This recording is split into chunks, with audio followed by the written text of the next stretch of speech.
नहीं मिलता। मेरा सुख तो आत्मा में है, मैं स्वतः सुखी हूँ। इन वस्तुओं को, इंद्रियों के विकारों को पाकर मैं सुखी नहीं होता और वस्तुओं के अभाव में मुझे दुख नहीं होता। मेरे एक हाथ पर चंदन का लेप कर दे, दूसरे हाथ में कीचड़ कोई मल दे, तभी भी मैं जानता हूँ कि ये मरने वाले हाथों पर रगड़ा गया है, मुझ अमर आत्मा में इसकी कोई पहुंच नहीं। सुलभा, ऐसी मेरी मनोदशा है। इस प्रकार के कई प्रश्न सुलभा ने पूछे और राजा जनक ने प्रसन्न होते उत्तर दिए, और राजा जनक ने भी सामने प्रश्न पूछे और सुलभा ने भी दृढ़ता से अपने अनुभव को व्यक्त किया। राजा जनक कहता है कि सुलभा, तेरे जैसी योगिनी को देखकर मेरा रस चित्त और प्रसन्न हुआ है।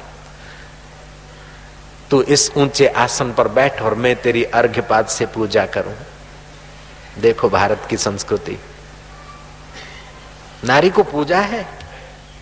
और राजा जनक ने जो परीक्षा लेने को आई है, परीक्षा लेने को आई है, लेकिन सत्य के रास्ते की पुष्टि करने को आई और सत्य का अनुभव की हुई व्यक्ति है। राजा जनक ने सुलभा का पूजन किया है अर्घ्यपाद से। साधुओं का नाम लो तो शुकदेव जी का पहला नंबर, और शुकदेव जी के गुरु राजा जनक, और राजा जनक पूजा कर रहे हैं 18 वर्ष की क्षत्राणी कुमारी सुलभा की पूजा कर रहे हैं। ये आत्मा की कैसी महिमा है। सुलभा ने कोई लाली नहीं लगाई थी, कोई लिपस्टिक नहीं रगड़ा था, कोई पफ और पाउडर नहीं रगड़ा था। सुलभा ने इंद्रियों के अर्थ में वैराग्य करके अनहंकार एवच जन्म मृत्यु जरा व्याधि की परिस्थिति को जानकर अपने आत्मा की यात्रा की थी। सुलभा पूजी जाती। सुलभा को तो पता भी नहीं था कि 3000 किलोमीटर से आसाराम महाराज गुवाहाटी में आएंगे और हजारों वर्षों के बाद मेरी कथा करेंगे और मेरी प्रशंसा करेंगे। सुलभा को पता नहीं था।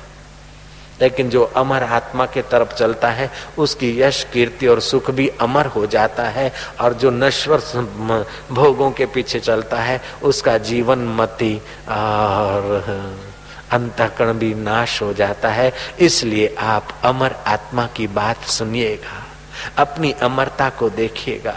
ये चमड़ा अमर नहीं है, ये हाड़ मांस का शरीर अमर नहीं, लेकिन ये शरीर मर जाए फिर भी जो नहीं मरता वह अमर आत्मा है। उसका ज्ञान पा लीजिए, उसका सत्संग सुन लीजिए। उसका सत्संग जिसके कान में पड़ता है उसको भी हजारों कपिला गौ दान करने का फल होता है। अगर सत्संग का अमल हो जाए तो उसका तो भला हो जाता है, उसके 21 कुल तर जाते हैं। कुलम पवित्रम जननी कृतार्था वसुंधरा पुण्यवती चैव। उसका कुल पवित्र, जननी कृतार्थ, वसुंधरा पुण्यवती हो जाती है। ऐसा आत्मज्ञान सुनिए, ऐसा आत्मज्ञान पाइए, और ऐसे आत्मज्ञान के लिए जीवन में थोड़ा संयम लाइए। इंद्रियार्थेषु वैराग्यम अन अहंकार एवच। अहंकार किसी बात का भी ठीक नहीं। अगर विचार करके देखे तो अहंकार टिक नहीं सकता है। पहले होता है कि अहंकार मिटता है पहले वस्तुओं का, धन का, मकान का। मकान मेरा है, मकान तो ईंट चूने का धरती पर है। अहंकार बोलता है मेरा मकान है।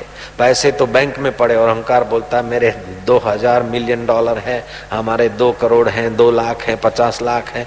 लेकिन तुम्हारा तो क्या, तुम्हारा शरीर भी तुम्हारा नहीं, तो ये लाख साथ में क्या चलेंगे।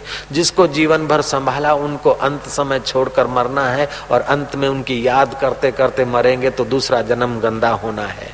इसलिए इन चीजों का अहंकार नहीं, इन चीजों का उपयोग करो। लेकिन मैं धनवान हूँ, मैं मकान वाला हूँ, मैं दुकान वाला हूँ। मकान तेरा नहीं, दुकान तेरा नहीं, फैक्ट्री तेरी नहीं, ये तो तेरे शरीर की है 4 दिन की। लेकिन सारे मकान, सारे दुकान, सारे चांद और सितारे जिस परमात्मा के हैं वो परमात्मा तेरा है और तू परमात्मा का है। ऐसा याद करके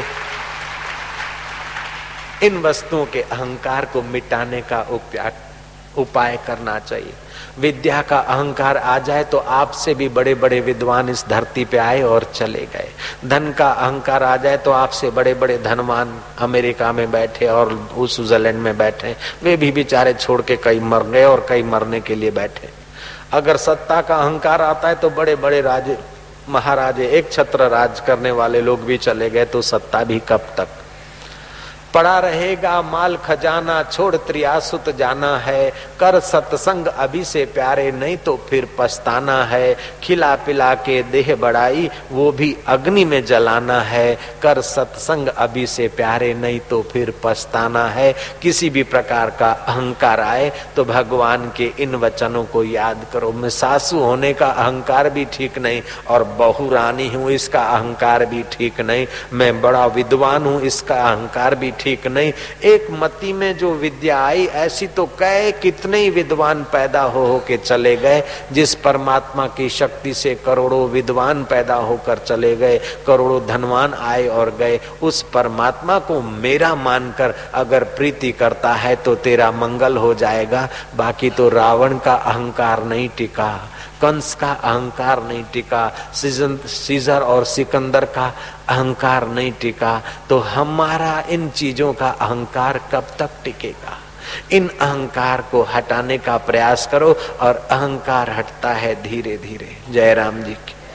और अहंकार ज्यों ज्यों हटता है त्यों त्यों परमात्मा प्रकट हो जाता है। आरंभ में धन और वस्तुओं का अहंकार हटता है, बाद में कर्म इंद्रियों से जुड़कर आप कर्म करते हैं, फिर कर्म करने का कर्तापने का अहंकार हटता है। फिर बुद्धि से आप ज्ञाता बनते हैं, धीरे धीरे बुद्धि भी प्रकृति की चीज है, बदलती है, न बदलने वाला परमात्मा ही मेरा सोहम स्वरूप है। फिर ज्ञातापने का अहंकार हटता है, बाद में साक्षी पने का जीव भाव का रहता है कि सुख आया उसको मैंने देखा, दुख आया उसको देखा, बचपन आया उसको देखा, जवानी आई उसको देखा। मैं देखने वाला साक्षी हूँ और ये दिखने वाली चीजें मैं साक्षी हूँ। ये जीव भाव का अहंकार है। आगे चल के ये जीव भाव का भी अहंकार विलय हो जाता है तो परमात्मा प्रकट हो जाता है और सर्वत्र सच्चिदानंद स्वरूप का साक्षात्कार होता है। जैसे राजा जनक को और सुलभा को, सुखदेव जी को, एकनाथ जी को, तुकाराम महाराज को और गार्गी और मदालसा रानी को साक्षात्कार हुआ, ऐसा ही आपको परमात्मा का साक्षात्कार हो सकता है। तो इंद्रियों के अर्थ में वैराग्य, अनअहंकार एवच जन्म मृत्यु जरा व्याधि। जन्म का दुख, मृत्यु का दुख, जरा का दुख, व्याधियों का दुख। देखो अस्पतालों में कितने लोग कहरा रहे हैं, और घोड़ा गाड़ी में घोड़ा बंधा है, बेचारा चाबुक खा रहा है, गधा बोझा उठा रहा है, सेठ भी चिंता का बोझा उठा रहा है, तो मजदूर भी सामान का बोझा उठा रहा है। अंत में ये बोझा उठा उठा कर कितना भी कमाया, छोड़कर मरना है। तो ये छोड़कर मरे उसके पहले अमर आत्मा से नाता जोड़ने का अभ्यास करे, फिर तो संसार में आना सफल हो गया। नहीं तो व्यर्थ में माँ का यौवन नष्ट किया और पिता का अन्न खाया और देश पर बोझा हुए। इसलिए एक आदमी दौड़ता दौड़ता आया, बाबा जी मेरे को 5वां लड़का हुआ है। मैं क्या, अगर तेरा लड़का और तू ध्यान भजन भक्ति ईश्वर के तरफ नहीं जाते तो तूने 5वीं फैक्ट्री खोल दी खाद बनाने की। तुम एक भी ग्रास खाते हो भोजन का, वो किसी न किसी पशु पक्षी के मुंह से छीनकर आपके तक पहुंचाया जाता है। चाहे दूध की एक घूंट हो तो बछड़े के मुंह से छीनकर आप तक पहुंचाया जाता है, चाहे फल हो तो पक्षियों के मुंह से छीनकर आप तक पहुंचाया जाता है, चाहे अन्न हो तो पक्षियों को और कीटाणुओं को भगाकर, मारकर, दवाइयां डालकर उनको नष्ट करके बाद में अनाज आप तक पहुंचाया जाता है। तो आप एक कौर भी भोजन का लेते हैं तो किसी न किसी के मुंह से छीनकर आपके मुंह तक पहुंचाया जाता है, और उस कौर का आप उपयोग क्या करते? जो रस बनता है उसको काम में, क्रोध में, लोभ में, चिंता में खर्च करते हैं कि राम में, ध्यान में और भगवान में खर्च करते हैं? ये आप विचार करिएगा। बच्चा 5वां बच्चा हो गया, 3 लड़कियां है कि बाबा और 5 बेटे हैंगे। खुदा खैर करे भाई, खुदा तो बहुत खैर करेगा, लेकिन तू बहुत बच्चे करेगा और बच्चों को भक्ति, ध्यान अथवा संयम से जीवन नहीं बिताएगा, 8-8 बच्चे करेगा तो बेटा भारत में वैसे ही अनाज की कमी हो रहेगी और गड़बड़ हो जाएगी। जयराम जी की। मेरे को 5वां लड़का हुआ, 3 बेटियां हैं और 5 लड़के हैं, 5 लड़के हैं, 7 लड़के। इसका अहंकार मत कर, तू संयम से रह। हम 2 हमारे 2 बहुत हो गया। जयराम जी की। मेरे को राम सुखदास जी महाराज जैसे संत बहुत स्नेह करते हैं। एक उच्च कोटि के संत ने मेरे को बोला कि जो लोग तुम सत्संग करते हो तो वहां इतनी बात हमारी कह दो कि जो लोग विषय विलास विकार में जीते हैं ऐसे लोग तो शादी करने के पहले ही ऑपरेशन करा लें, जयराम जी की। और जो लोग भक्ति भाव करते हैं, पवित्र स्वभाव के हैं, ऐसे लोगों को 2-3 बच्चे हो जाएं तो कोई बात नहीं, एक आध बॉर्डर पे